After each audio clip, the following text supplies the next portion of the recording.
Madonna has her dressing room and backstage area wiped clean of DNA after shows. Macron declined to take a Russian PCR COVID test, which would require him to provide a sample with his self and DNA. Why? Could they fear DNA theft? Why steal DNA when we all have our own? Well, each of us has unique nucleotide sequences, which makes us different from other people. You are different, aren't you? And while some genetic thefts are by genetic trophy hunters who are interested in celebrities, other genetic thieves may be searching for information about us. Millionaire Steve Bing alleged that billionaire Kirk Kerkorian had Bing's discarded dental floss retrieved from his garbage to prove a paternity dispute. Besides paternity, other traits can be uncovered. DNA could reveal our ancestry, and strangely, for some, a mixed heritage is to be denied while others claim it. DNA is linked to cognition and behavior. DNA can indicate health conditions, both Mendelian and complex disorders. But different traits are determined with different certainties. Alleles of monogenic disorders that are entirely penetrant, if present, could predict with certainty the onset of the disorder, as in the case of neurofibromatosis type 1 and specific cystic fibrosis variants. In contrast, alleles linked to complex disorders controlled by many genes as well as the environment, like cancer or addiction, may just suggest greater susceptibilities to the disorder.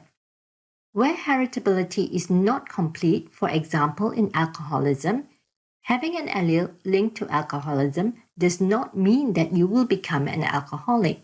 We can deviate from our genetic predispositions.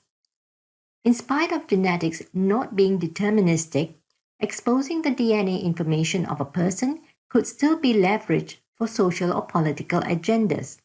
This privacy violation could lead to discrimination, such as being denied jobs, insurance, marriage, and being the target of people's gossip.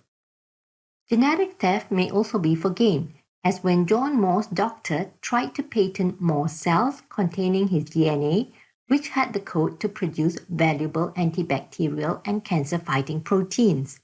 Moore became aware of his doctor's patent application and sued on the belief that he should receive a share of the profits, as every individual has property rights over their own body.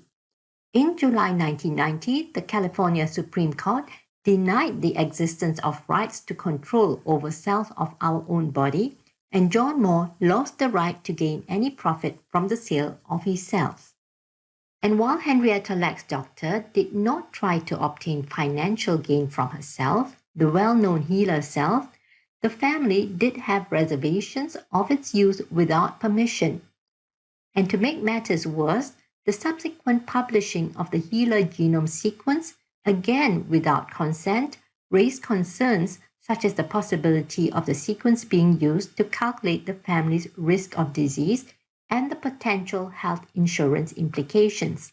The sequence has now been removed from public view and highlights that the wants and well-being of the individual should be prioritized while allowing science to progress. One step would be to look into the process of consent. Citizens of Iceland accuse their government of taking huge payments from a company licensed to create a genetic database of the country's entire population. Citizens were assumed to agree to participate unless they opted out. Now, with direct-to-consumer genetic testing growing increasingly popular, we need to consider, what is our DNA information being used for? Can our DNA information be sold to other companies? Can you send DNA which is not your own for sequencing without the consent of the persons whose DNA it is? There is a need for you to take precautionary steps when making available your DNA, such as reading the consent form and understanding what you are agreeing to. And progress has to be made in enacting laws and implementing them to protect all of us. Thank you for listening. More on this channel on the biosciences as well as its impacts on our lives. Do subscribe.